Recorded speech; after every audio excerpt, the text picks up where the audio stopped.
Ça fait déjà un mois qu'on s'est vus. Alors, c'est toujours avec plaisir là, qu'on se revoit, tous les gens qui font partie de la famille du Divin Fiat, de cette grande famille du Père. Et je voudrais saluer tout le monde, et en particulier les Français, ceux qui se joignent à nous, ceux qui viennent de l'Association française Louisa Piccarreta, avec laquelle nous entretenons un lien très étroit et particulier. Alors, un bonjour à tout le monde qui sommes présents à ce cénacle-là. J'aimerais commencer par une petite prière, en commençant par le signe de la croix, tout le monde ensemble. Ceux qui le savent peuvent se joindre à moi. Ô Père, que ta volonté qui s'est révélée en Jésus, par la puissance de l'Esprit Saint, règne en nous par Marie, Mère de Dieu. Esprit Saint, Sainte Vierge Marie, unissez-nous à Jésus à chaque instant, pour qu'ensemble nous puissions vivre dans le cœur de la très sainte Trinité, au nom du Père qui nous crée, au nom du Fils qui nous sauve, au nom de l'Esprit Saint qui nous sanctifie. Fiat, Amen, Alléluia. Alors, j'aimerais commencer avec quelques paroles de l'Évangile, de la Bible, et j'y tiens beaucoup parce que c'est important de voir que la divine volonté, c'est pas quelque chose qui a commencé avec Louisa, puis que tout le restant de ce qui s'est passé avant dans l'Église, avec la tradition de l'Église, les pères de l'Église, tous les saints, ça c'est une chose, puis après ça, hop, là, il y a une coupure, puis commence la divine volonté. Absolument pas. La divine volonté est vraiment dans un état de continuité totale avec l'Évangile, avec ce que Jésus a enseigné. Alors, j'ai pensé prendre, et puis, quand on connaît les écrits de Louisa Piccarreta, à ce moment-là, on s'aperçoit que partout dans l'Évangile, on parle de la divine volonté. Un exemple très, très précis. Dans le psaume 26, confiance intrépide en Dieu. Alors, je ne lirai pas tout parce qu'il est assez long, mais je vais lire la dernière partie. Écoute, Seigneur, je t'appelle, pitié, réponds-moi. Mon cœur m'a redit ta parole, cherchez ma face. C'est ta face, Seigneur, que je cherche. Ne me cache pas ta face. N'écarte pas ton serviteur avec colère. Tu restes mon secours. Ne me laisse pas, ne m'abandonne pas, Dieu, mon salut. Mon père et ma mère m'abandonnent, le Seigneur me reçoit. Enseigne-moi ton chemin, Seigneur. Conduis-moi par des routes sûres. C'est pas pour rien que j'ai choisi ce psaume-là, parce qu'on demande au Seigneur de nous conduire par des routes sûres, et souvent, nous, par imprudence, on prend des chemins qui sont imprudents sans s'en rendre compte. Et puis, on risque plus facilement de se faire berner par le démon sans s'en rendre compte, nous, des bons chrétiens. Enseigne-moi, Seigneur, ton chemin. Conduis-moi par des routes sûres, malgré ceux qui me guettent. Le démon est toujours là à guetter vos pensées, à guetter ce que vous êtes, à vous analyser pour dès qu'il y a un moment d'inattention ou qu'il y a une ouverture, il rentre. Et là, il vient vous attaquer. Ne me livre pas à la merci de l'adversaire. Contre moi se sont levés de faux témoins qui soufflent la violence. On va voir que tout ça, là, ça s'applique dans l'enseignement aujourd'hui. Mais j'en suis sûre, je verrai les bontés du Seigneur sur la terre des vivants. Espère le Seigneur, sois fort et courageux. Prends courage. Espère le Seigneur. Et j'ai pensé à toutes les fois que je fais le bréviaire, parce qu'il y en a qui pensent que parce qu'on vit dans la divine volonté, qu'on ne fait plus le bréviaire. C'est faux. Au contraire, c'est une louange, on se nourrit de la parole de Dieu. Ça fait partie de la vie dans la divine volonté. Alors, j'ai pensé prendre des paroles, puis c'est laquelle qui est la plus pertinente, mais elles sont tellement belles toutes que je pense que je vais toutes vous les lire. Elles sont courtes. Alors, dans Romains 12, 1 à 2, la parole de Dieu nous dit ceci: « Je vous exhorte, mes frères et sœurs, par la tendresse de Dieu, à lui offrir votre personne et votre vie en sacrifice saint, capable de plaire à Dieu. C'est là pour vous l'adoration véritable. Ne prenez pas pour modèle le monde présent. » Juste cette phrase-là, je voudrais méditer là-dessus parce qu'il y a beaucoup de choses qui se passent dans le monde, même dans le monde spirituel, là, okay, qui ne vient pas nécessairement de Dieu et dans lequel le démon entre pour nous éloigner de ce don précieux de vivre dans la divine volonté et on ne s'en aperçoit pas. Ne prenez pas pour modèle le monde présent, mais transformez-vous en renouvelant votre façon de penser pour savoir reconnaître quelle est la volonté de Dieu. Ce qui est bon, ce qui est capable de lui plaire, c'est ce qui est parfait.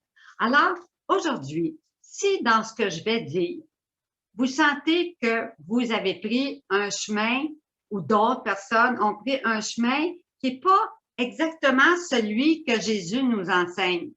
Quelqu'un qui veut vivre dans la divine volonté, aussitôt qu'il s'aperçoit que ça, cette pensée-là, cette façon d'agir ou cette façon d'être ou cette pensée que j'ai n'est pas conforme à ce que Jésus nous dit, mais aussitôt que je m'aperçois de ça, je devrais me renligner sur la volonté divine. Beaucoup de gens, même dans l'Église, sont en train de faire une guerre à l'intérieur même de l'Église. Puis il y en a qui disent, non, moi je tiens fermement, Cordicus, c'est ça, puis il n'y a rien qui va me faire changer d'idée. Pourtant, durant le carême, j'ai converti-toi. Ce qui plaît au Seigneur, c'est un esprit brisé, broyé. Et alors, il dit bien, il dit, transformez-vous en renouvelant votre façon de penser. Alors, peut-être que ce que vous pensez qui est bien puis qui est bon, que je vais montrer aujourd'hui que c'est peut-être pas ce qui est parfait et ce qui est voulu par le Seigneur, parce qu'on va voir qu'est-ce que le Seigneur veut, mais qu'il faut changer ces idées-là et non pas rester. Parce que si on reste sur nos idées, à ce moment-là, c'est notre volonté propre. C'est notre ego, c'est notre amour de nous-mêmes, de nos idées, de savoir qu'on veut avoir raison. Et à ce moment-là, ça nous empêche, cet orgueil-là, cet amour de nous-mêmes, ça nous empêche d'entrer dans la divine volonté, de voir la vérité et de voir la volonté de Dieu et de revenir à la volonté de Dieu. Notre orgueil nous rend aveugles et on reste aveuglé en dehors de la volonté divine et on reste prisonnier de notre volonté humaine. Ce que je dis, c'est très important. Imaginez-vous que la semaine passée, quand on a fait, pas la semaine passée, le mois passé, j'ai dit la première partie, je vais répondre aux questions, puis la deuxième partie, je vais faire l'enseignement. Finalement, j'ai juste répondu aux questions, puis pas fait l'enseignement. Donc, je me suis dit, ben, c'est très simple, l'enseignement, je le ferai au mois de février. Alors, tout le mois de février, j'étais très en paix avec ça. Je ne vais pas m'en faire, l'enseignement est déjà tout prêt. Je l'ai préparé pour le mois de janvier, puis je ne l'ai pas donné. Mais le Seigneur avait d'autres plans. Et puis, peu à peu, au fur du mois, je suis toujours comme éveillée à savoir qu'est-ce que veut vraiment dire le Seigneur à ses enfants. Et puis, ça penchait plus du côté, ben, on est plus en carême. Bon, alors ça, c'était mon raisonnement humain encore. Alors, on est plus en carême, tu devrais parler de quelque chose qui est plus en rapport avec la mortification, bon, la croix, etc., etc. Donc, je me suis mis à préparer un autre enseignement plus adapté au carême que celui que j'avais préparé au mois de janvier. Mais c'est seulement hier que j'ai reçu un téléphone et que à la dernière minute, j'avais eu déjà un peu cette idée-là, mais je la repoussais tout le temps parce que je me disais, OK, je réponds aux gens en privé au téléphone, mais d'aller dire ça devant tout le monde qui écoute, ouais, c'est une autre chose. Et puis, c'est pas quelque chose que moi que je voulais faire. Mais le Seigneur, lui, désirait ça. Alors, il a fait téléphoner quelqu'un hier qui m'a posé la question, mais la même question que beaucoup de gens m'avaient posée avant, auquel j'avais répondu discrètement au téléphone, mais que loin de moi de vouloir en faire un enseignement, pas du tout. Mais c'est vraiment ce que le Seigneur voulait dans mon cœur. Quand je suis remontée pour aller repréparer l'enseignement d'aujourd'hui, c'est pas ça du tout que le Seigneur m'inspirait. Il me disait, regarde, va en avant, puis bon, etc.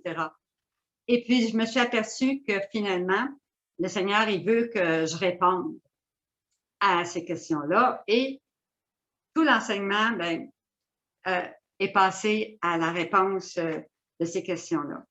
Et je pense que c'est important pour le Seigneur qu'on voit qu'est-ce que lui, dans le livre du ciel, pense de toutes ces pensées-là.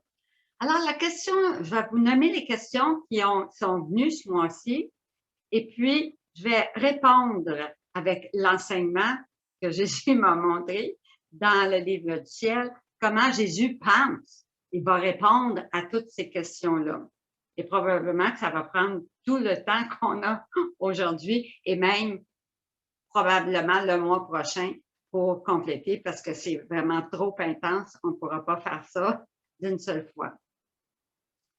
Alors, la personne m'appelle puis elle me dit, ben moi, je suis dans la divine volonté, j'ai connu Louisa Picaretta et ben, je vais à l'église, puis il y en a d'autres, on est 10 à la paroisse, puis là-dedans, ben, il y en a 3, 4, 5 que je connais, qui connaissent aussi Louisa Picaretta, puis qui passent leur temps à vouloir me donner des messages de X, Y, Z. Il faut que tu lises ça, il faut que tu fasses ça, il faut que tu fasses ça. Regarde, lis ça, puis ils sont constamment bombardés par toutes sortes de lectures autres que celles du livre du ciel, autres que ce que Jésus enseigne dans le livre du ciel. Puis elle me disait, ben moi, là, j'ai besoin de lumière, parce qu'elle dit, je me sens pas, elle dit, avec le livre du ciel, puis plusieurs m'ont dit ça, qu'ils étaient harcelés par les autres.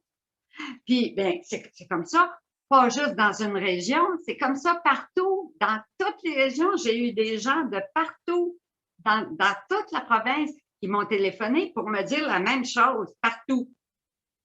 Alors, veux pas, le même esprit se promène partout dans les esprits pour amener les âmes à délaisser le livre du ciel, puis à lire toutes sortes de prophéties. Et là, je fais pas la guerre à personne. Je juge pas aucune des prophéties, mais je vous dis juste que si il y avait un prophète dans votre paroisse qui vient pour vous parler de Louisa Picaretta, et si dans la rue suivante, il y avait Jésus lui-même qui apparaissait pour venir parler de la vie dans la divine volonté, oh, iriez-vous entendre quelqu'un qui parle, ou bien aller voir Jésus et entendre Jésus parler directement, parce que lui, il est le chemin, la vérité, la vie. D'ailleurs, hier, ça m'a tellement frappée parce que quand je suis montée, à Montbrévière, mes 24 heures de la Passion, je suis tombée sur l'heure que j'avais à faire. C'était la 15e heure où Pilate demande à Jésus, es-tu roi, toi? Et Jésus répond, oui, je le suis. Je suis venu sur la terre pour vous enseigner la vérité. Puis là, ça m'a frappé hier. Cette phrase-là m'a frappée. J'ai dit, regardons ça. J'ai dit, Jésus, il dit à Pilate, il dit à chacun de nous, qui est venu sur la terre pour nous enseigner la vérité. Puis bien, nous, beaucoup d'entre vous, ben, pas nécessairement vous, mais j'en parle pour vous mettre en garde contre les personnes qui pourraient faire ça. C'est pas vous autres. Non, non, non. Je parle des autres, ceux qui sont folles. Alors, Jésus est la vérité.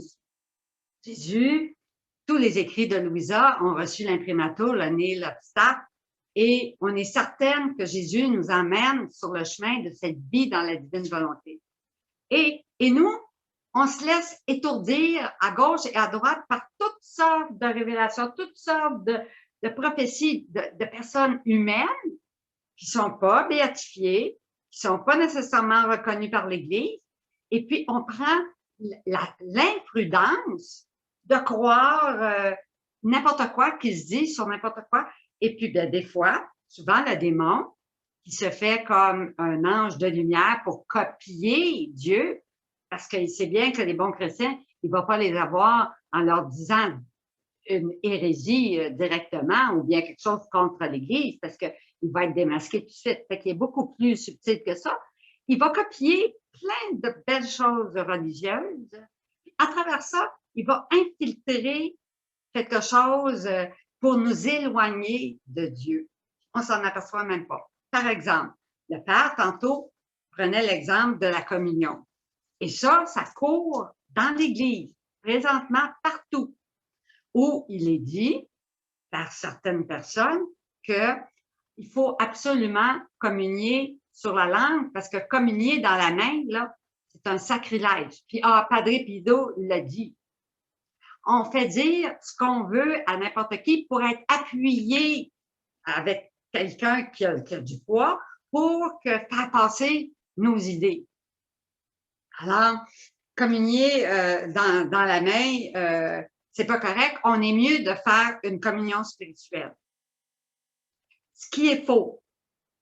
Et le Père l'a bien dit tantôt, quand on a accès à la communion et que Jésus veut le but du sacrement de l'Eucharistie, et justement, Jésus veut se donner à nous en nourriture pour que lui puisse grandir en nous, qu'il puisse nous apporter encore plus de vie divine, de vigueur, de force, de patience, d'humilité, tout ce qu'il est, tous ses attributs divins, tous ses biens divins. Et puis, nous, parce que quelqu'un nous dit que c'est pas bon d'aller communier sur la main, qu'on est mieux de faire une communion spirituelle, ben, puis il harcèle les gens. On finit par dire, bon, ben, écoute, ça doit être moi qui est pas correct, je ne sais pas, mais bon, OK, si tu dis, puis oui, c'est appuyé, puis toi, tu es bien plus ancien que moi dans la divine volonté, alors, ben, je crois, puis on se de ce côté-là. Puis, ben là, un autre se tasse de ce côté-là, puis on forme comme un mur de fausses idées qui enlèvent les âmes de pouvoir participer au sacrement, par exemple de l'Eucharistie, puis on leur fait faire une communion spirituelle, alors qu'ils ont accès à l'Eucharistie. Ça vient pas de Dieu.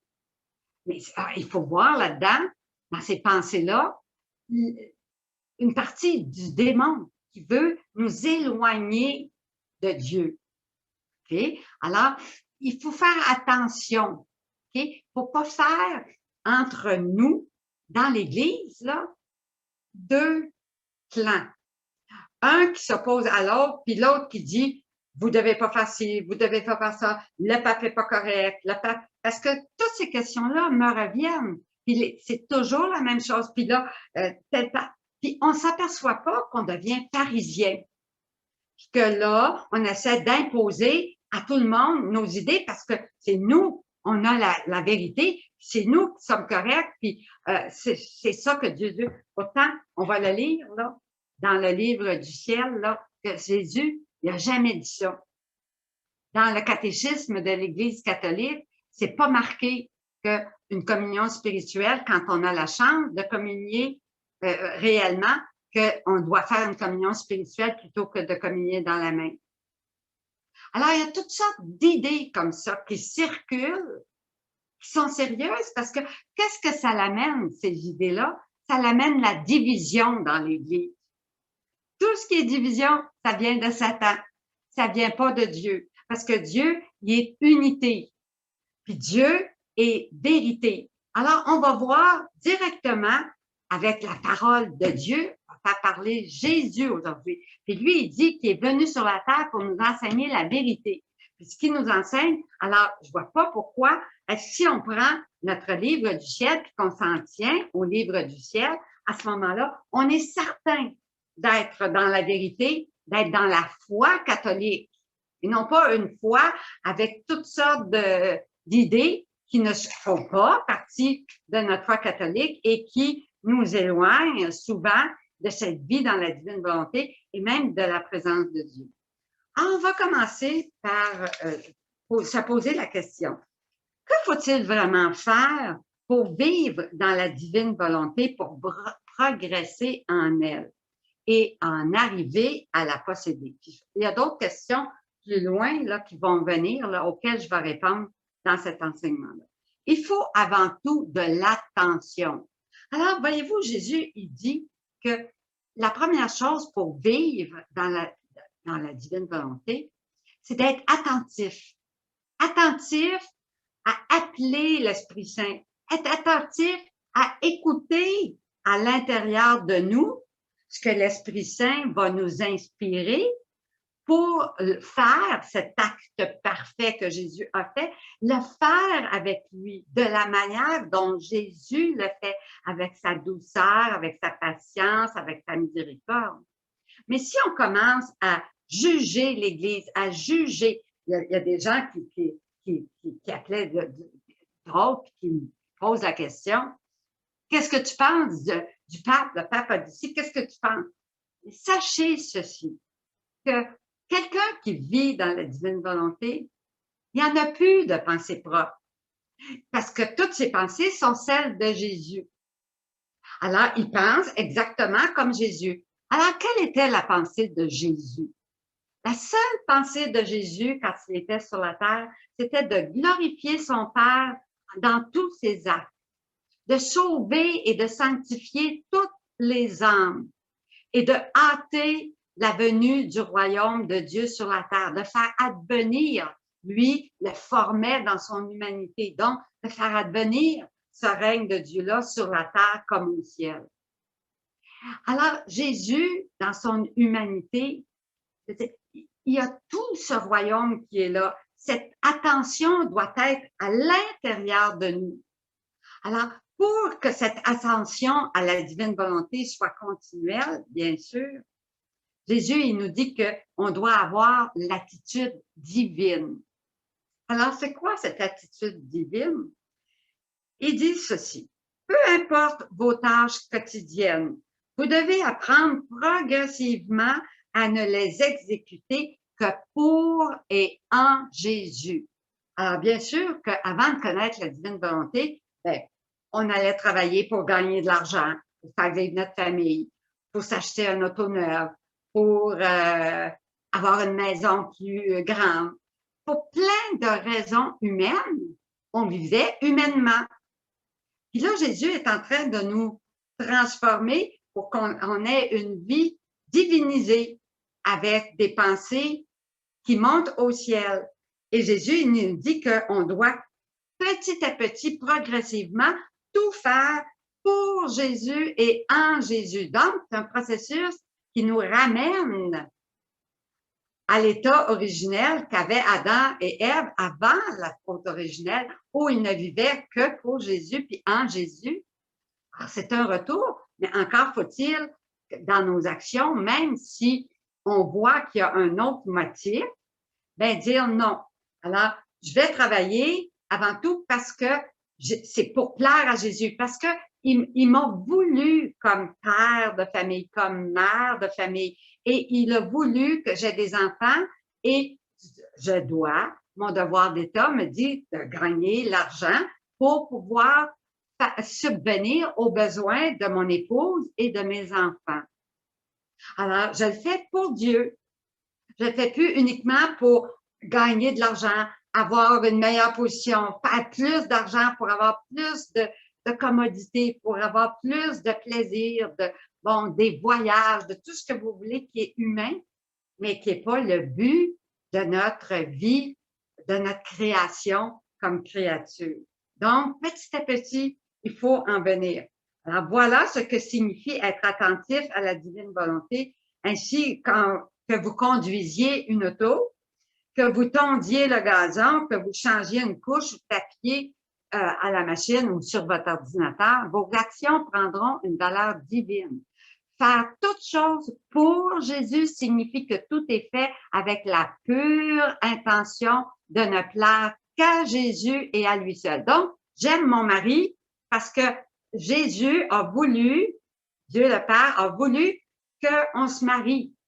Hein, c'était prévu de toute éternité que cet homme-là soit mon mari et que ensemble, en se tenant la main, qu'on puisse marcher ensemble vers le royaume de notre papa.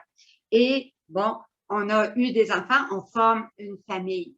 Mais tout ça, c'est pour la gloire de Dieu. Tout ça, on existe, on est mère de famille, mais c'est pour Dieu parce que Jésus nous le demande. Ça fait partie du plan de Dieu sur chacun de nous. Il n'y en a pas deux qui avons le même plan de vie parce que Dieu a une vision, un plan d'amour qui est particulier à chacun de nous. Donc, on ne peut pas dire il faut que tu fasses ci, il faut que tu fasses ça. Pas du tout. C'est pas à nous à faire ça.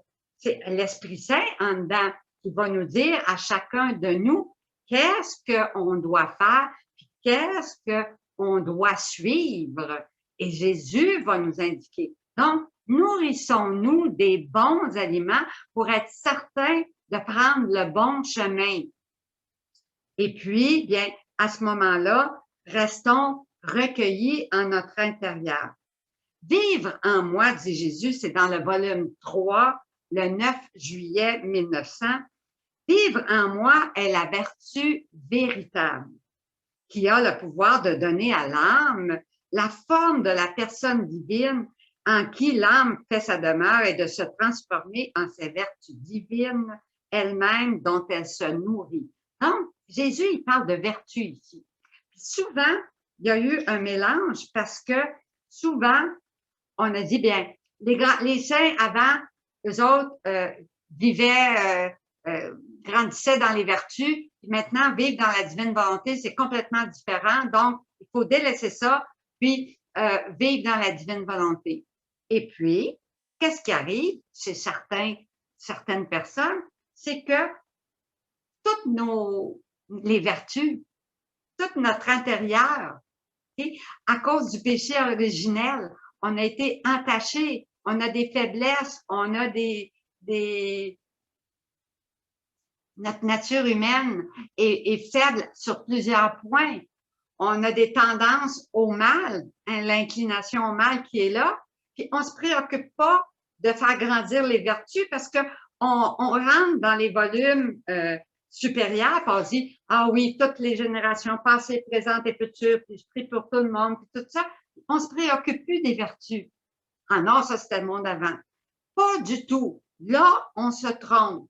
On se trompe parce que tous les volumes de 2 à 9, là, Jésus nous explique de long en large les vertus. Comment on doit acquérir les vertus, non seulement à un degré comme les grands saints l'ont accueilli, mais à un degré héroïque. Jésus, il dit, tout faire en Jésus, c'est abandonner ses propres voies.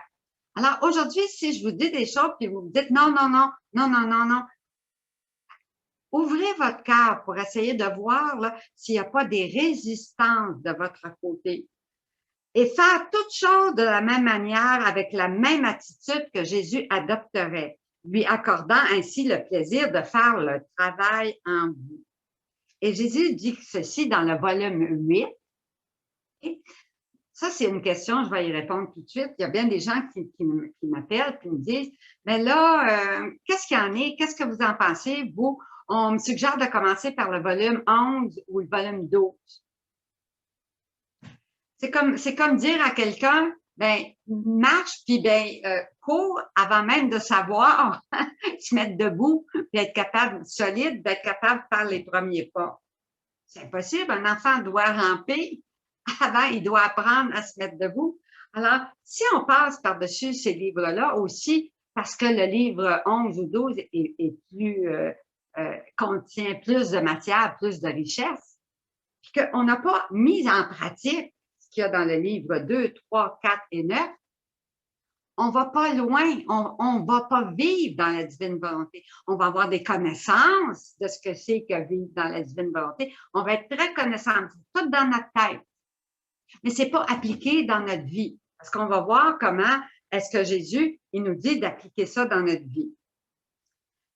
Jésus dit dans le volume 8. Donc, quelqu'un qui nous dit, je vais prendre mon exemple personnel, quand j'ai commencé, alors j'ai lu les livres en anglais, les livres n'étaient pas sortis en français, c'était dans les années 96, 97, les livres n'étaient pas sortis encore en français, mais en anglais. Et puis, bon, alors je lisais ça, et puis je peux vous dire, par expérience personnelle, que moi, ce qui m'a aimé beaucoup, je tombais en amour avec le numéro 7. Puis là, le numéro 7, là, je vous dis, ça m'a apporté une joie spirituelle énorme. Parce que je me disais à moi-même, hey, ça, ce livre-là, là, il a été écrit juste pour moi. Il me fit comme un gant, là. Ça me va à merveille. Ça, là, ça a été écrit juste pour moi. Mais non, bien sûr, ça a été écrit pour tout le monde, mais il m'allait tellement bien. Il me révélait des vérités, des lumières que j'avais pas eues jusqu'ici. Puis ça remplissait mon cœur d'une joie incroyable. Par contre, quand je suis arrivée au numéro 12, je vous le dis, là, je suis arrivée au numéro 12, puis par acquis de conscience, je me disais, bon, je trouvais ça lourd, je trouvais ça difficile. Je me disais, oh, il reste encore tant de pages. C'est pas un petit livre, là, c'est un gros celui-là. Puis je me disais, mais regarde, là, faut que tu passes au travers parce que il faut que tu passes au travers. Alors, c'est de peine et de misère, puis par acquis de conscience, là, que je lisais ça. Mais en réalité, à cette époque-là, j'étais tellement pas rendue là que je pouvais pas bénéficier de cette lecture-là. C'était pour moi un fardeau. Puis juste comme je le fais par devoir d'État, je le fais parce que Jésus veut qu'on le lise, mais j'ai rien retiré à ce moment-là de cette lecture-là. J'ai rien retiré pour moi le mettre en application dans ma vie. Alors, Jésus, lui, qui est la sagesse infinie, qui nous enseigne dans le livre du ciel, bien, lui, il a jugé avec sa sagesse infinie de nous faire commencer par le livre 2, 3, 4, 5, 6, 7, ainsi de suite. Alors moi, humainement, je peux penser autrement, mais Jésus, je vais suivre Jésus dans sa sagesse infinie parce que lui, il sait beaucoup plus que n'importe quel humain ce qui est bon pour l'être humain, puis comment lui enseigner, comment partir, à partir d'où je pars, bien, à partir du début. Et Jésus va le faire tranquillement en mon âme à partir des premiers pas, des premiers livres. Jésus va faire son chemin dans mon âme. Donc, des fois, on cherche des solutions humaines, mais la meilleure solution, c'est toujours celle de Dieu, celle que Jésus nous enseigne et telle que Jésus nous l'enseigne. Alors, dans le volume 8, 17 juillet 1907, Jésus dit, « Le vrai signe qu'une âme vit dans ma volonté, c'est qu'en toutes circonstances, elle demeure en paix. Car ma volonté est si parfaite et sainte qu'elle ne peut produire même l'ombre de l'agitation. Si dans les contradictions, les mortifications, là j'en ai dit des contradictions, des choses que, peut-être qu'il y en a qui n'étaient pas d'accord avec ce que j'ai dit, ça contredisait leur pensée ou peu importe. Si dans les contradictions, les mortifications, on est en plein carême, mortifier sa volonté, ses idées, c'est ça que Jésus veut. Ou l'amertume, l'âme se sent troublée, elle pourrait dire qu'elle est dans l'ombre de ma volonté, mais non en elle. Cette âme a pour maître sa propre volonté et non la volonté divine. C'est pas moi qui le dis, c'est Jésus lui-même dans le volume 8, 17 juillet 1907. Alors, il dit qu'une âme qui vit dans la divine volonté, peu importe les circonstances, va toujours rester dans la paix. Il dit aussi dans le volume 13 du 18 octobre 1921, l'inquiétude n'est rien d'autre qu'un manque d'abandon entre mes mains. Puis il y en a des fois là, qui vont se forger là, toute une espèce de foi. Ils connaissent tellement pas leur foi, puis le catéchisme de l'Église catholique, parce que il faut dire que dans notre Église, plus les temps ont avancé, moins l'Église a enseigné la vraie foi catholique. Alors, on était, vous le savez autant que moi, beaucoup d'homélies étaient vides de contenu spirituel et il y avait beaucoup de contenu social, mais pas beaucoup vraiment sur le catéchisme. Alors, mais c'est un devoir de tout chrétien de prendre le catéchisme et de savoir qu'est-ce que notre foi catholique dit. Alors, mettez quelqu'un avec toutes ces idées-là, mais toute seule dans l'Église. Ils sont pas 3-4 à se soutenir.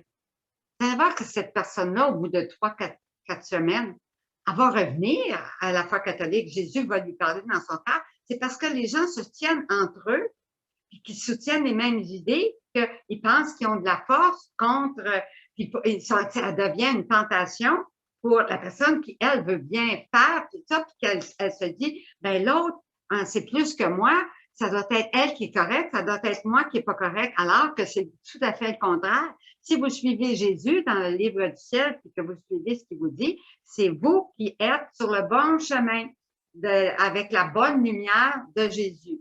Alors, si on s'inquiète, c'est parce qu'on manque d'abandon. Je te veux si abandonné entre mes bras que rien ne puisse te déranger. Je m'occuperai de tout, sois sans crainte. Ton Jésus ne peut rien faire de moins que de prendre soin de toi et de te protéger de tout. Tu m'as coûté beaucoup. J'ai investi considérablement en toi. Je suis le seul à avoir des droits sur toi. Et si les droits sont à moi, je suis responsable de toi et dès lors, sois en paix et ne crains pas. Mais Jésus dit aussi que la prudence est une vertu cardinale qu'on doit pratiquer. On ne doit pas se mettre en situation de se laisser tenter. Alors, Jésus, il dit aussi un peu plus loin,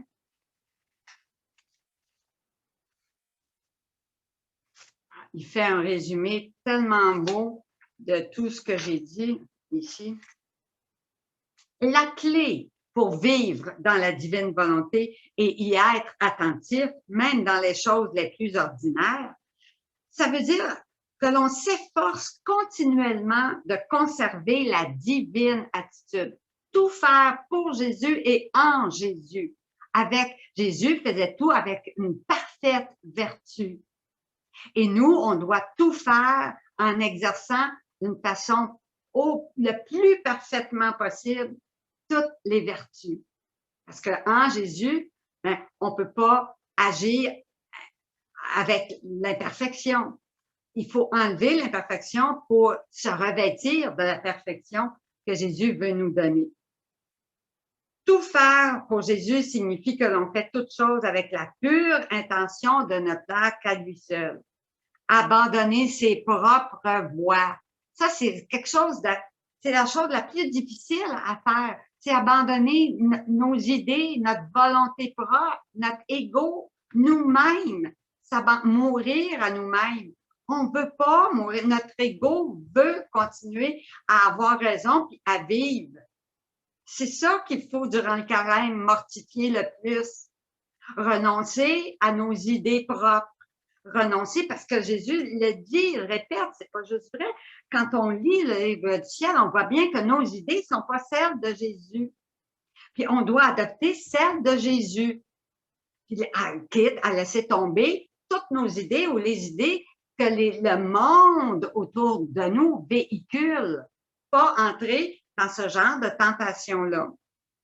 Alors, Jésus, il nous dit, à la page 44, c'est Saint Hannibal Maria di Francia qui disait à Louisa, qui a été le confesseur extraordinaire de Louisa, avec cette nouvelle science qui est la vie dans la divine volonté, afin de former des saints qui surpassent ceux du passé, il est important que les nouveaux saints, ça c'est nous autres, c'est vous autres que le Seigneur appelle à devenir les grands saints dans les temps présents.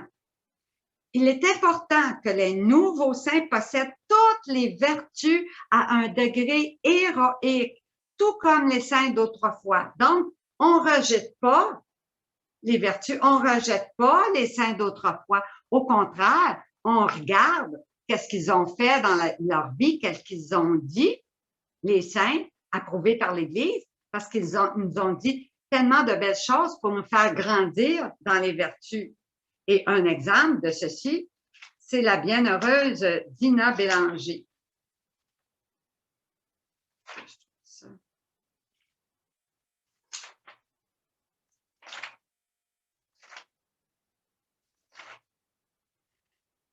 Elle dit ceci, bienheureuse, c'est au sujet de l'abandon. Ça se trouve être dans son autobiographie. Jésus multiplia ses lumières vives pour m'enseigner la pratique parfaite du véritable abandon. Et ça prend de l'abandon à la volonté divine pour vivre dans la divine volonté. Il faut s'abandonner complètement à Jésus. C'est une des vertus principales, l'attention, puis à écouter l'Esprit Saint, et l'abandon. La résignation, l'abandon à la volonté divine, abandonner sa volonté propre. Alors, Dina nous dit ceci. Jésus multiplia ses lumières vives pour m'enseigner la pratique parfaite du véritable abandon. Je pensais l'avoir compris. Puis nous autres aussi, ah oui, il faut s'abandonner à Jésus. Oui, on est tous abandonnés à Jésus. Mais écoutez bien ce que Dina dit. Essayez de voir si vous êtes rendus là. On a des croûtes à manger, je vous le dis. Je pensais l'avoir compris, ce mot sublime. Moi, je ne l'avais pas pénétré jusqu'en ces abîmes de délices. Abandon du passé, abandon du présent, abandon de l'avenir, de la joie, de la peine, des désirs, des pensées, des paroles, des actions, abandon de tout à sa miséricorde et à son bon vouloir. Voilà ce que notre Seigneur désirait de moi. Abandon complet qui, par conséquent, n'était plus susceptible d'aucune inquiétude. Elle continue en disant, si moi, je remettais le soin de tout à Jésus, qu'arriverait-il? C'est moi qui contrôle ma vie, parce que jusqu'ici, c'était notre volonté humaine. Avec notre volonté humaine, on s'éclairait en lisant des choses, puis là, on était éclairé, puis on se dirigeait dans la vie spirituelle. Mais là, dans la vie, dans la divine volonté, on va laisser tomber notre volonté propre, puis on va prendre la volonté que Jésus va nous montrer. Il va nous la montrer au fur et à mesure de nos journées. Alors, tout abandonner pour suivre uniquement Jésus, s'abandonner complètement, pas savoir où est-ce qu'il s'en va. On lui donne le volant, et nous autres, on se met dans la valise de l'auto. Faut pas être tenté de lui dire, Jésus, je pense que tu ne prends pas le bon chemin. Jésus, je pense que j'aimerais mieux passer par là parce que là, regarde, il y a des falaises, puis j'aime pas le chemin. Jésus, alors pour pas être tenté de ça, tout abandonner, c'est abandonner tout ce qu'on est nous-mêmes, notre volonté propre, nos pensées, nos désirs, notre façon de voir les choses. Comme moi, il a fallu que j'abandonne complètement mon plan d'enseignement aujourd'hui au Seigneur parce que c'était pas ça qu'il voulait, c'était ce que je vous donne aujourd'hui qu'il veut. Alors, il a fallu que je me retourne de bord en même pas 24 heures. Mais c'est ça qu'il voulait, alors c'est ça qu'il faut faire quand on veut vivre dans la divine volonté. Dès qu'on s'aperçoit que Jésus désire ça, on s'enligne sur ce que Jésus veut. Même si, Jésus, j'ai pas le temps de me préparer, là, il me reste même pas une journée à me préparer. Toutes les raisons du monde sont bonnes pour dire à Jésus qu'on veut pas faire ci, que ça serait mieux de faire ça, que ça serait mieux autre chose parce qu'on n'a pas le temps, bon, etc., etc. Mais quand Jésus veut quelque chose, tout de suite, on adhère. OK, Jésus, c'est ça que tu veux. Alors, c'est ça qu'on fait. Puis Jésus, à ce moment-là, il facilite tellement le chemin que ça se fait tout seul. Alors, Dina dit ceci. Qu'arriverait-il si je remettais tout à Jésus? Jésus, en retour, se chargeait de tout, de penser, de parler, d'agir, non plus seulement avec moi, mais à ma place. Il se substituait à moi et moi, je le laissais faire. Ah, quel bienfait de prédilection que de comprendre comment laisser vivre le Sauveur en soi. Je voudrais obtenir cette grâce pour toutes les âmes. Et nous, on doit grandir dans cet abandon total à la volonté de Dieu et à Jésus pour vivre dans la divine volonté. La terre ne serait plus une vallée de larmes amères, mais de larmes de joie. L'abandon, c'est le bonheur parfait sur la terre. C'est Dina qui nous le dit, elle l'a expérimenté. Imaginez-vous, Dina, dans son autobiographie, elle dit ceci, elle l'écrit. Puis moi, je disais ça, puis je me dis, c'est impossible, là. Jésus lui fait écrire dans 22 jours, je viens te chercher, là. Je viens te chercher, tu vas mourir dans 22 jours. Puis elle écrit ça. Puis là, encore 21 jours, puis je vais venir te chercher. Puis encore 17 jours, puis je m'en viens te chercher, Dina. Puis arrive la veille, encore une journée, puis demain, c'est la journée où je te fais mourir. Arrive le lendemain, puis ben, Dina s'attend à mourir, mais elle meurt pas physiquement, pas du tout. Absolument pas. Mais elle s'aperçoit qu'elle est morte à elle-même, à sa volonté propre. Puis moi, quand je disais ça, je me disais, c'est pas possible. Jamais j'aurais été capable d'écrire quelque chose comme ça. Ben trop peur que ça se fasse pas. Puis, tu sais, alors que Dina, pas du tout, elle a écrit ce que Jésus voulait, puis elle s'est abandonnée complètement et elle est réellement morte cette journée-là, parce que cette journée-là, Jésus s'est substitué complètement à elle sur la terre et elle est allée vivre au ciel parmi les saints avec les anges puis toute la cour céleste. Alors, c'était une mort spirituelle que Jésus lui a faite cette journée-là. Puis, Dina, ça l'a fait grandir d'une façon incroyable dans la vie spirituelle, dans cette vie, dans la divine volonté. Alors, voyez-vous comment des fois, dans notre pensée humaine, on peut se tromper ou avoir des inquiétudes parce que on n'est pas sûr de faire confiance en Dieu, alors que Dieu jamais ne nous laisse tomber, puis toujours, il nous dit la vérité. Alors, je vais vous parler 2 minutes du passeport pour vivre dans la divine volonté. Alors, bien sûr, le Père l'a dit tantôt et je vous ai mis sur le site, je vous l'ai envoyé quelques heures avant le début de l'enseignement uniquement parce que j'étais pas préparée du tout à ça. Je savais pas que c'était ça que le Seigneur voulait que je vous dise hier. Mais là, quand je l'ai su que c'était ça, mais j'ai été dans un livre et je me souvenais d'avoir vu l'arbre de toutes les vices et l'arbre de toutes les vertus. Et c'était très loin dans mes affaires. Je me disais, mais où est-ce que c'est que je vais trouver ça? Parce que ça fait longtemps que j'ai pas mis la main sur ça. Ça doit faire des années. Mais figurez-vous que quand Jésus veut quelque chose, la première chose, je suis allée en bas dans ma bibliothèque, j'ai ouvert ça, puis je suis tombée directement sur la feuille que je cherchais. Alors, voyez-vous comment Jésus facilite toujours les choses quand c'est lui qui le fait et qui le veut. Alors, j'aurais pu chercher pendant une demi-heure, mais non, ça m'est tombé direct sur les yeux. Alors, j'ai pu vous en faire une copie que Richard va pouvoir mettre sur les annexes aux enseignements que vous pourrez avoir, mais que j'ai envoyé aussi à tout le monde au moment, quelques heures avant, que vous pourrez prendre sur votre téléphone ou sur votre tablette. Alors, bien sûr que la foi, l'espérance et la charité, si on regarde le petit graphique, c'est la base, ce sont les racines de cet arbre de vie en Dieu. Hein? Alors, la foi, l'espérance et la charité, on voit, ils forment les racines de l'arbre et de l'arbre sortent toutes les vertus hein, qu'on doit pratiquer pour faire grandir en nous cette vie divine-là. Et ceux qui vivent dans la divine volonté, ben, ce sont non seulement des fleurs de l'Église sur l'arbre de l'Église, mais ça porte du fruit.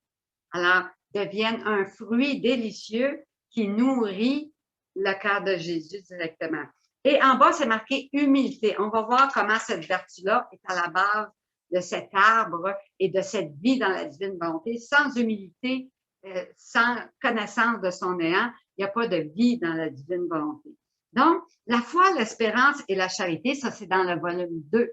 Le volume 2 est le volume par excellence où Jésus nous parle des trois vertus théologales. Théos, ça veut dire qui ont un rapport avec Dieu. Alors, les trois vertus qui nous amènent directement en lien avec Dieu, c'est la foi, l'espérance et la charité. Donc, on doit, pour vivre dans la divine volonté, avoir une foi solide, connaître notre foi pour pas que les gens qui nous amènent toutes sortes d'autres théories, on se fasse avoir par le malin sur des choses qui ne sont pas des articles qui font partie de notre foi catholique. Alors, il faut la connaître, notre foi, il faut connaître le catéchisme de l'Église catholique et s'en tenir à notre foi, l'espérance et la charité. Alors, elle constitue la base et le fondement de l'arbre et aucune vertu ne peut apparaître sans elle. C'est Jules qui parle. Il dit la foi, et ça c'est dans le volume 1, où Jésus dit la foi grandit et se développe. L'âme acquiert de Dieu la lumière intellectuelle qui émane des divers attributs de Dieu. Illuminée par sa foi, l'âme essaie de choisir le meilleur chemin pour parvenir à son plus grand bien qui est Dieu. Plein d'espérance, elle passe d'une montagne à l'autre, parcourt vallées et plaines, traverse lacs et rivières, nage à la voile à travers les mers les plus grandes et les plus profondes pendant des mois et des années. Tout cela dans le seul but d'acquérir non seulement la faveur de son Dieu, mais aussi sa possession. Et puis, vivre dans la divine volonté, c'est posséder Dieu pleinement, être pleinement envahi, possédé dans son humanité, que Jésus soit pleinement en nous avec sa divinité. Le désir de parvenir à la possession de Dieu, uni à ses deux sœurs, qui sont la foi et l'espérance, ça s'appelle l'amour, la charité. Alors, voyez-vous comment ces vertus-là sont importantes. Et ensuite, Jésus nous nomme 10, il nous parle de 10 vertus très, très, très importantes pour vivre dans la divine volonté. Je vous les nomme, puis aujourd'hui, on va commencer à parler de une ou deux de ces vertus-là. Mais on va continuer les fois suivantes à en parler. Parce que si on sait des choses, mais qu'on n'a pas mis en pratique la base de cette vie dans la divine volonté, ça demeure des connaissances intellectuelles, mais on ne grandit pas dans cette vie dans la divine volonté. Il faut absolument mettre ça en pratique dans notre vie. L'obéissance, l'abandon, l'humilité, la connaissance de soi, pureté d'intention, la confiance totale en Dieu, la mortification. De nos jours, c'est pas un mot qui est bien populaire. Peut-être qu'on peut en parler un peu en carême, mais après ça, là, le détachement, le recueillement intérieur, la correspondance à la grâce, la persévérance, la constance et la fermeté. Ce sont tous des vertus qu'on doit acquérir et faire grandir en nous pour pouvoir vivre dans la divine volonté. Jésus dit, le passeport pour entrer dans la béatitude que l'âme peut posséder sur cette terre doit être fait par 3 signatures. La résignation, l'humilité et l'obéissance. La résignation parfaite à ma volonté liquéfie les 2 volontés et les font en une seule. Celle de Dieu qui doit régner, pas la nôtre qui doit régner. Et Jésus dit ceci sur l'obéissance. Ce qui ennoblit les vertus de résignation et d'humilité, les fortifie, les rend persévérantes, les lie ensemble et les couronne, c'est l'obéissance. Ah oui, l'obéissance détruit complètement la volonté propre. Alors, dans l'Église catholique, je reprends l'exemple qu'on a pris tantôt,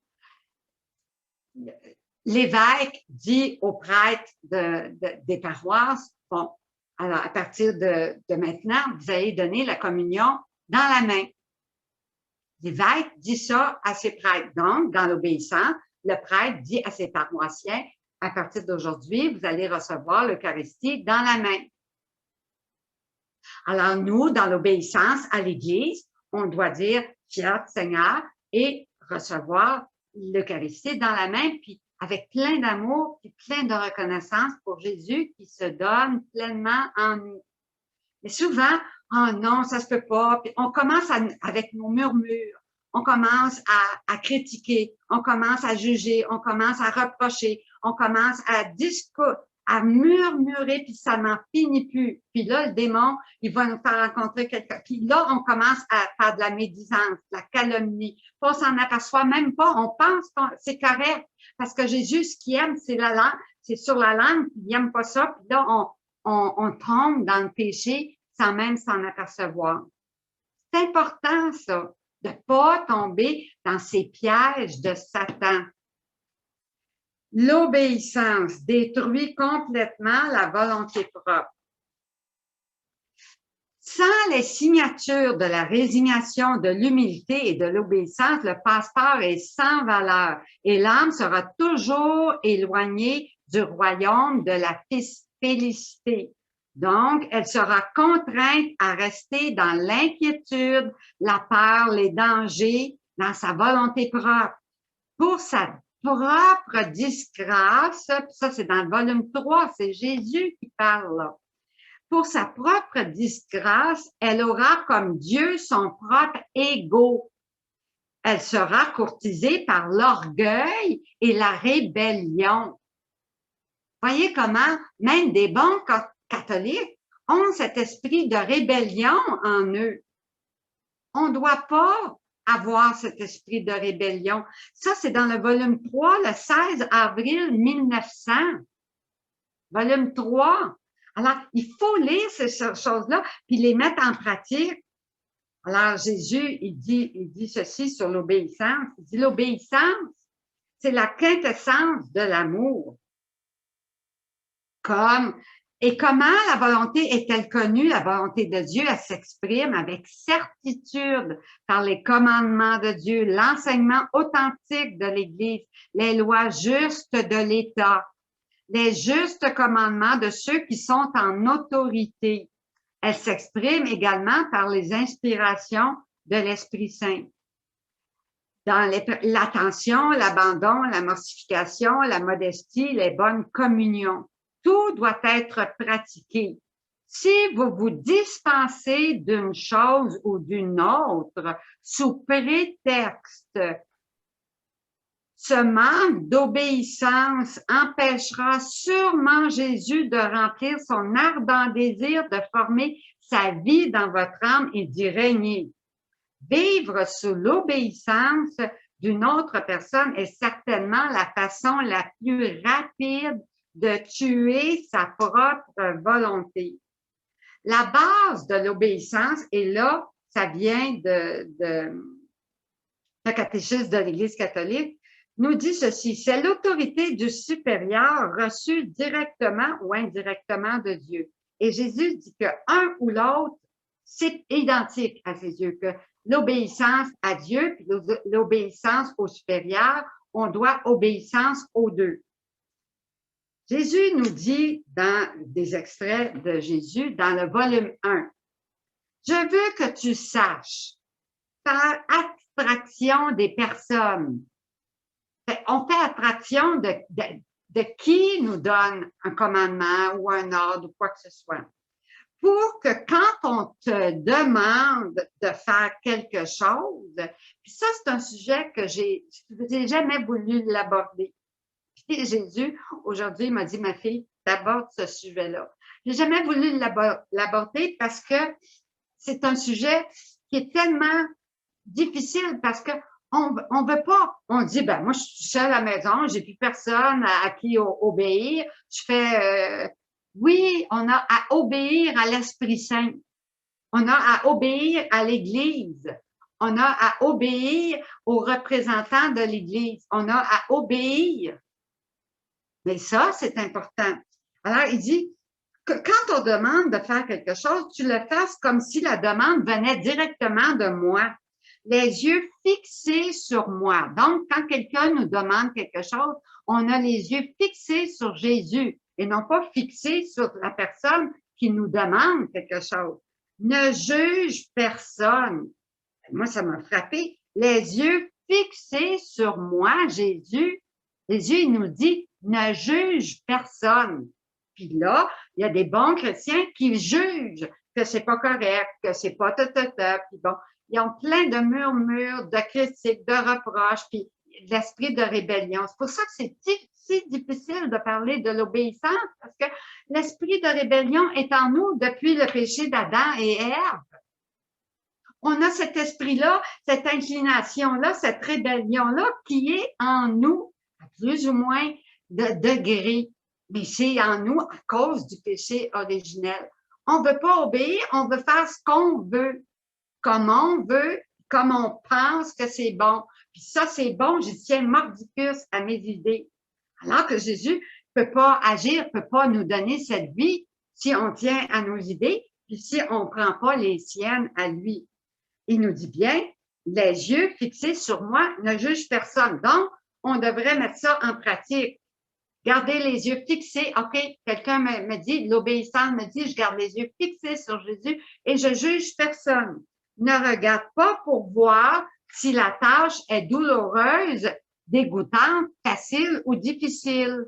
Tu fermeras les yeux à tout cela et tu les ouvriras uniquement sur moi, Jésus, sachant que je suis en toi et que je surveille ton travail. Volume 1, chapitre 9. Il continue en disant dans le volume 8, le 3 octobre 1907, la volonté de Dieu prend possession de Dieu.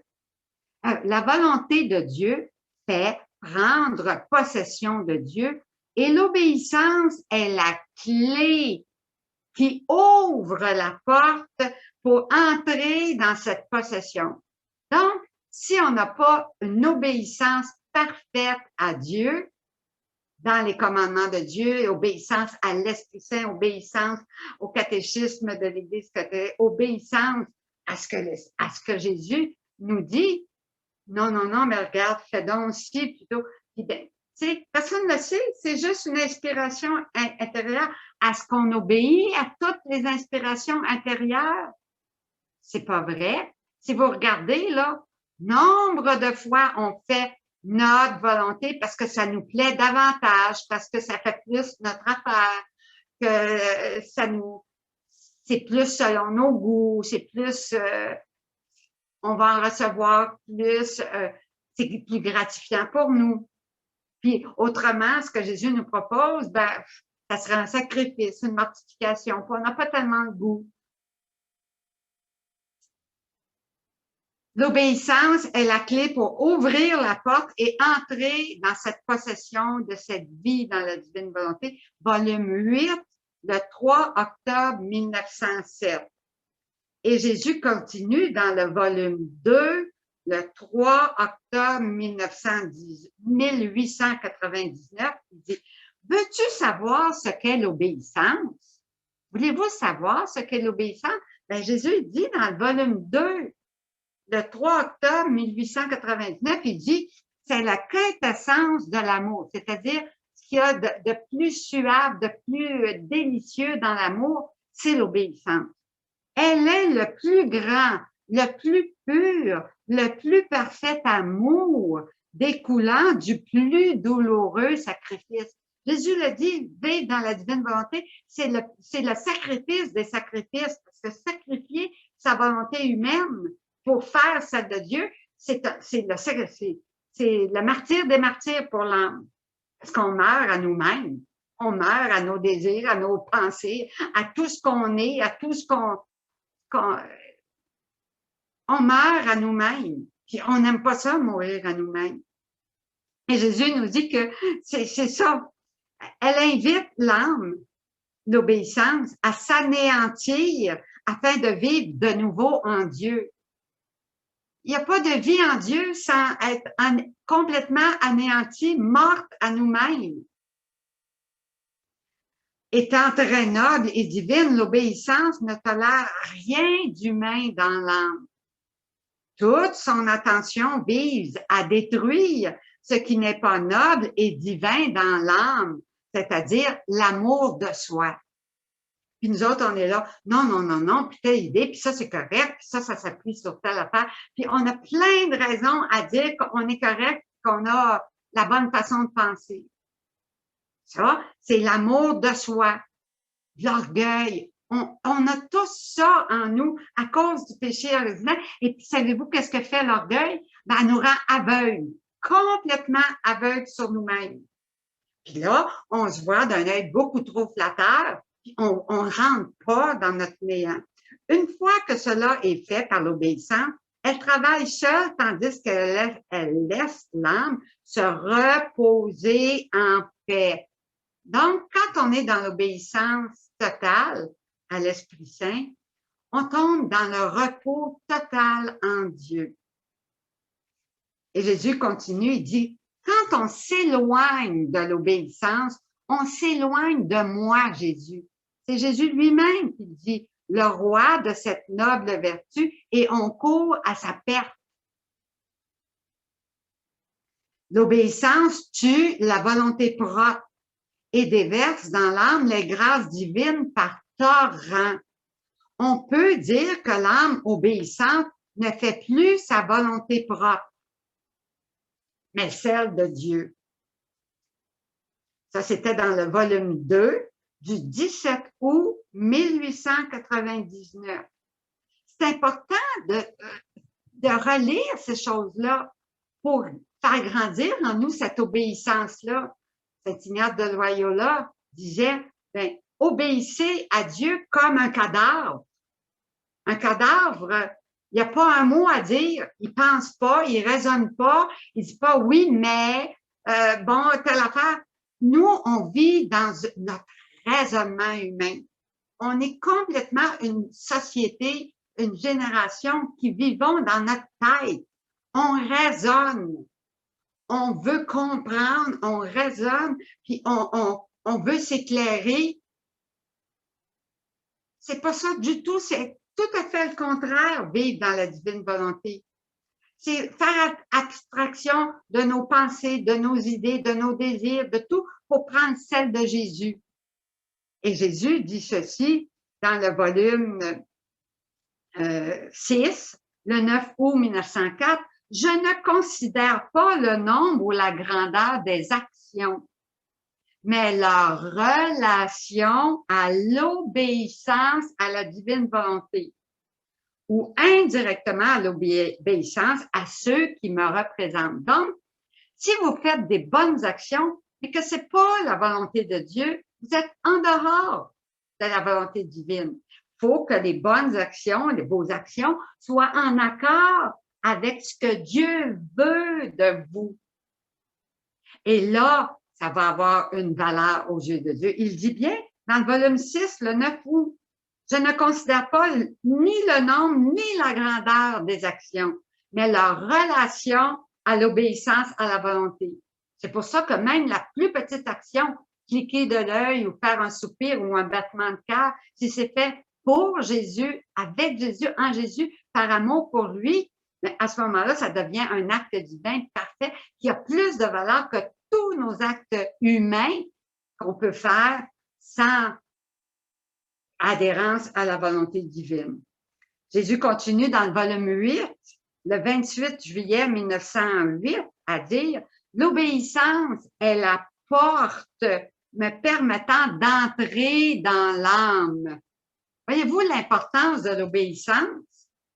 C'est primordial parce que sans obéissance, Jésus ne peut pas entrer dans l'âme. S'il n'y a pas cette porte, et c'est Jésus qui parle, je peux dire qu'il n'y a pas de place pour moi dans cette âme et je suis forcée de rester à l'extérieur. Alors, beaucoup de gens disent « Ah oui, moi, j'ai lu tous les volumes dans la divine volonté, on prie pour le passé, présent, futur, mais ils ne se préoccupent pas de mettre les vertus en ordre dans leur âme. » Puis, dans leur âme, c'est tout en désordre. Il n'y a pas d'obéissance, il n'y a pas d'abandon à Jésus. Ils sont encore avec leurs propres idées, leurs propres désirs, leur volonté propre, puis aveuglés par l'aveugle, puis ils veulent entraîner tout le monde dans un mouvement qui va les éloigner de Dieu. Voyez-vous comment le démon agit subtilement pour aller chercher vos âmes puis les éloigner de Dieu, mais rester dans le livre du ciel où Jésus nous parle, lui qui est la lumière. Alors, il dit tellement de belles choses sur l'obéissance qu'il faut aller relire ça. Puis il dit, la recette, et je vais finir avec ça, fait qu'on va avoir fait une vertu aujourd'hui, l'obéissance. Et si on peut retenir juste ça, que c'est important d'obéir sans murmurer, sans critiquer, sans juger, sans dire oui, mais moi, je pense que ça, puis telle affaire, puis bon, etc. Fiat Seigneur. Tu demandes ça, je le fais, puis je le fais avec tout l'amour, puis toute la joie de te servir, de te plaire à toi, Jésus. Alors, la recette, et je finis avec ça, pour vivre dans la divine volonté. 1, 4 points. Une uniformité parfaite avec ma volonté. Car tu ne pourras jamais m'aimer parfaitement sans m'aimer avec ma propre volonté. En m'aimant avec ma propre volonté, tu parviendras à m'aimer moi et ton prochain avec mon propre amour. Donc, Jésus, il nous demande pas qu'est-ce que tu penses du peuple, qu'est-ce que tu penses de ça. On pense à les aimer parce que Jésus, c'est la seule chose qu'il a pensé quand il est venu sur la terre. Il a pensé à aimer tout le monde, à guérir tout le monde, puis à nous donner la vie divine. Il a pensé à donner son amour à tout le monde, les boiteux, les aveugles, à les guérir, etc. Jésus n'est pas venu pour juger, puis il ne nous demande pas de juger quoi que ce soit. C'est pas notre rôle d'être juge, c'est le rôle de Dieu. Mais nous, il nous a demandé uniquement aimer Dieu par-dessus tout, de toute ton âme, de toutes tes forces, de toute ton âme, et d'aimer ton prochain comme toi-même. Alors, c'est le commandement d'amour qui demeure. Alors, on n'a pas à penser ici, puis absolument pas. Ça doit disparaître, ça, complètement de nos vies. Pour que notre vie soit complètement, nos pensées soient uniquement des pensées d'amour envers notre prochain, de prière dans la divine volonté pour venir en aide à notre prochain qui est dans l'épreuve, à notre prochain qui est souffrant, à notre prochain qui a besoin d'aide, etc. Donc, 2. Alors, une parfaite conformité à la volonté divine. 2. Une profonde humilité en te plaçant devant moi, devant les créatures, comme la dernière de toutes. Pensez-vous que ceux qui sont à l'église, qui veulent vous donner des feuilles, puis il faut faire ci, puis il faut faire ça, puis ça c'est correct, puis ça c'est bon, puis non, tu dois plus communier dans la main, tu dois faire une communion spirituelle plutôt. Pensez-vous, les autres, ils pensent qu'ils sont corrects. Pensez-vous qu'ils pensent qu'ils sont les derniers de tous? Non, ils pensent qu'ils sont corrects. Comme les pharisiens pensaient qu'ils étaient corrects, ils obéissaient à toute la loi, puis ils étaient tous corrects, mais non. Jésus a dit hypocrite. Alors, pour vivre dans la divine volonté, il faut se regarder comme la dernière de toutes. Donc, on n'a rien à dire à personne parce que l'Esprit Saint va s'en charger lui-même de nous éduquer puis de nous enseigner. Mais on est la dernière de toutes dans notre néant, dans une humilité parfaite. Mais ça, c'est important parce que c'est à la base de l'arbre complètement. Puis ben, je vous l'ai dit déjà, l'orgueil, c'est une racine, un vice tellement grand que ça meurt 15 minutes après nous autres.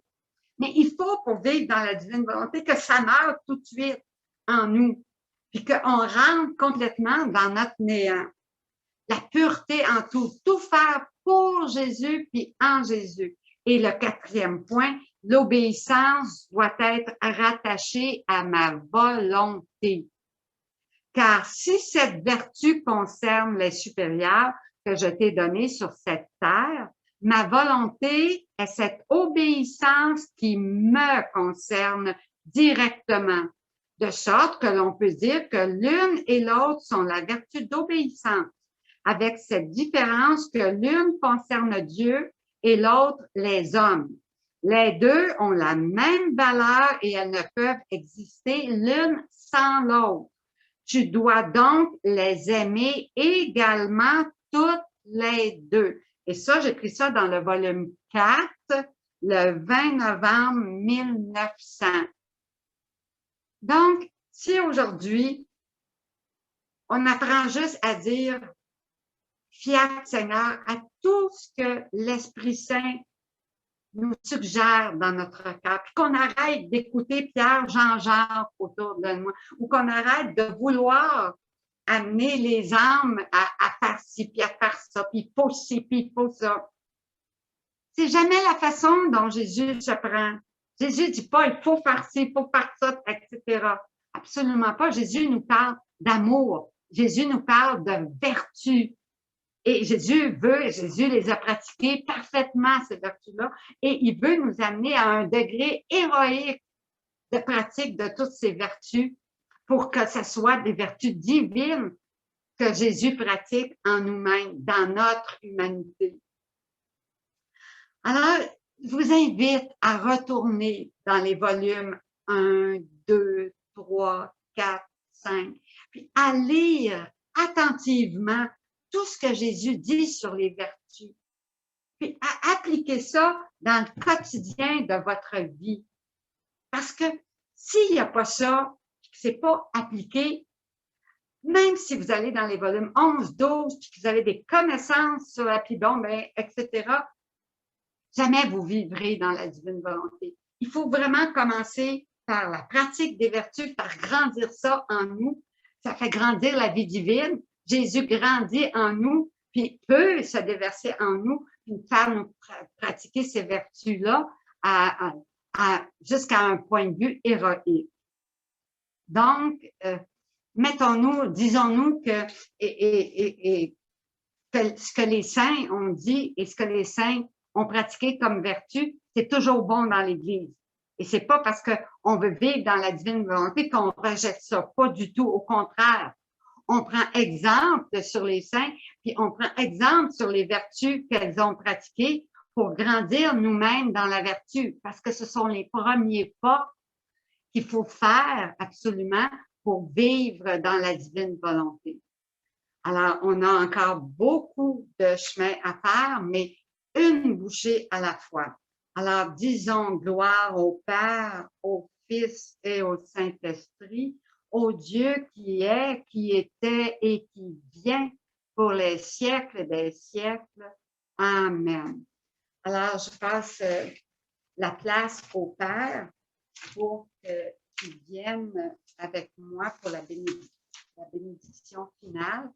Il y a encore beaucoup de questions. Il y a encore, je n'ai pas répondu encore à la moitié des questions que j'ai eues, mais on continuera une autre fois. Mais ça, c'était des questions vraiment qui reviennent souvent, que des gens m'appellent, puis que vous aviez besoin d'être éclaircis là-dessus pour savoir qu'il faut s'en tenir à notre foi catholique, rester catholique, pas une foi personnelle, personnalisée à moi, puis ça, je le prends, ça, je le prends pas, puis ben ça a l'air bon, puis les autres, puis il faut vraiment que notre vie dans la divine volonté soit basée sur Dieu, ce qu'il nous donne, ce qu'il est réellement, pas l'idée qu'on s'en fait, puis les idées de ce que... Puis on dit, Dieu, ben oui, Dieu pense ça.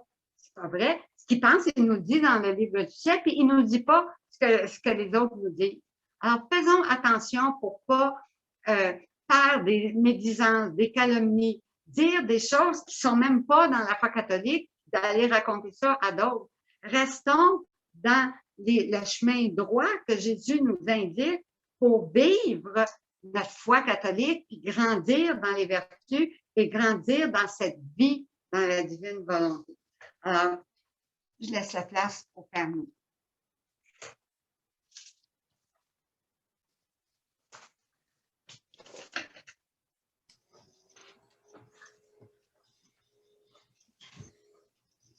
Nous avons toujours à apprendre, ne jamais penser qu'on est arrivé au terme. Et Jésus, lui, nous aime tellement qu'il veut continuer à vivre sur la terre, pas seulement au ciel, mais sur la terre en même temps, en chacun de nous. Imaginez-vous l'amour qu'il a. Si nous avons quelqu'un qui ne nous aime pas trop, qui nous fait mal de temps en temps, on s'en éloigne un peu, on la visite quelquefois, mais rester avec cette personne-là tout le temps, entrer dans sa peau, voir tout ce qu'il y a de et en souffrir, on n'aimerait pas ça. Et Jésus est prêt à faire tout ça, à venir vivre en chacun de nous totalement, souffrir nos faiblesses et à travers ça, nous soutenir pour mieux vivre dans la divine volonté. Quel amour! Alors, et quel progrès nous avons à faire. Ici, j'aimerais peut-être, avant qu'on finisse, il y a une petite question qui est comme complètement autre. J'aimerais peut-être pouvoir y répondre. Je vous lis la question de la personne qui m'a envoyé. Alors, continuez à nous envoyer vos questions parce que ça nous permet de mieux y répondre. Alors, elle dit ceci. Si tout nous appartient des trésors de Dieu, on dit ça dans le livre du ciel, hein, que c'est prendre possession des trésors de Dieu. Elle dit, quand nous vivons dans la divine volonté, pourquoi ne pouvons-nous pas faire les mêmes miracles que lui? Pourquoi, quand nous vivons au présent tel ou tel miracle de Jésus en Palestine, ne pouvons-nous pas lui dire, fais aussi ce miracle pour telle personne que je te présente? Voyez-vous venir la personne là? Si j'ai les trésors de Dieu en moi, j'en suis propriétaire. Pourquoi ne puis-je faire agir le pouvoir de Dieu directement comme lui, il le fait? Autrement dit, elle continue à dire, si vous aviez la foi gros comme un grain de sénévé, vous diriez à cette montagne, déplace-toi et elle se déplacerait. Ça, c'est vrai, c'est une parole d'évangile. Nous n'y arrivons seulement parce que nous manquons de foi. Alors, pour répondre à cette dame-là qui a posé cette question, c'est une excellente question en passant parce qu'il y a beaucoup. Alors, cette personne-là devait avoir quelqu'un dans sa famille ou tout ça qui est malade, puis qu'elle veut, avec la puissance de Dieu, le guérir. Comme Jésus a guéri Ben des malades, bon, elle dit, ben moi, je vais prendre la puissance de Dieu, puis ben, je vais faire la prière, puis ben, la puissance de Dieu va guérir cette personne-là. Mais est-ce que qu'elle ne s'aperçoit pas, c'est qu'elle fait ça avec sa volonté humaine, ce qu'elle veut, elle.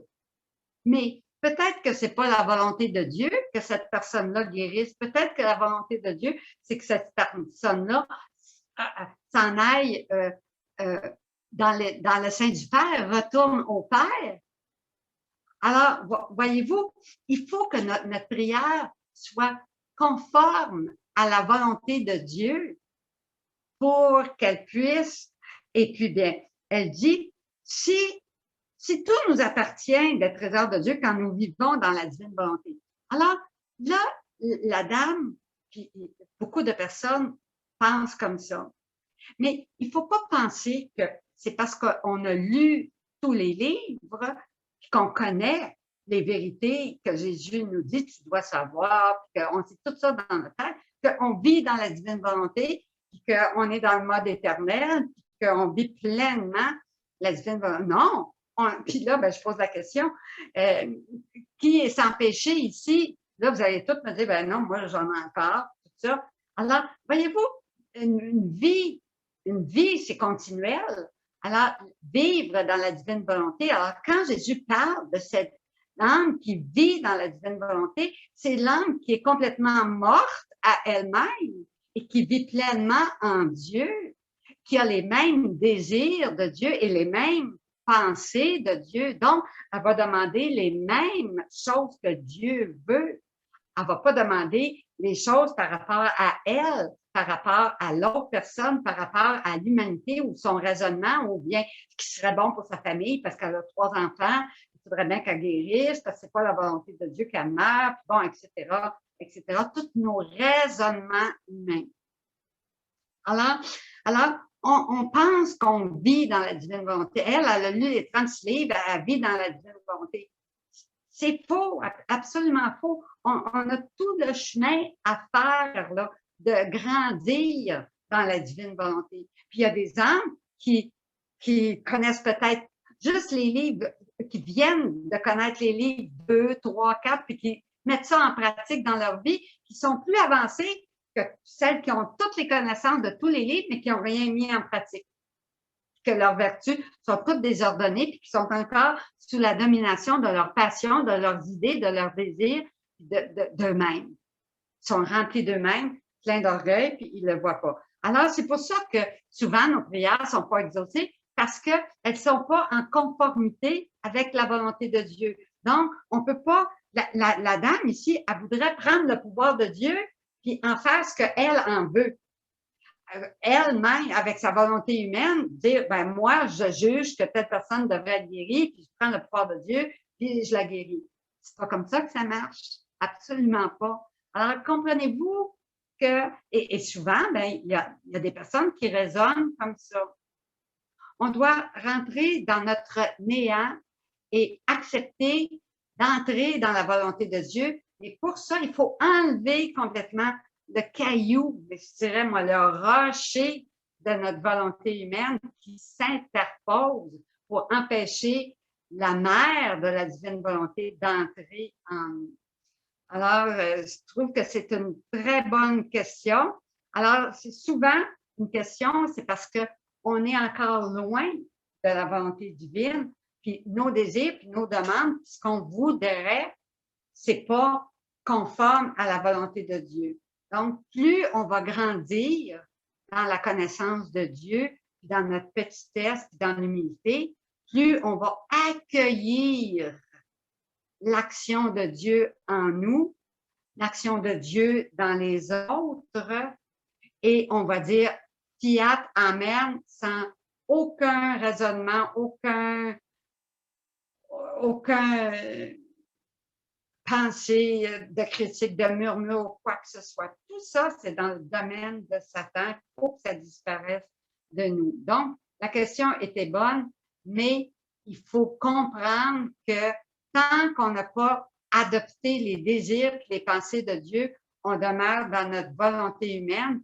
Quand on prie pour des avec notre volonté humaine, ben, c'est une petite prière humaine, mais qui n'a pas la puissance de Dieu en elle. Même si on dit dans ta divine volonté qu'on fait une telle prière, ça n'a pas la puissance parce que c'est pas la volonté de Dieu, donc ça s'accomplit pas tel qu'on le voudrait.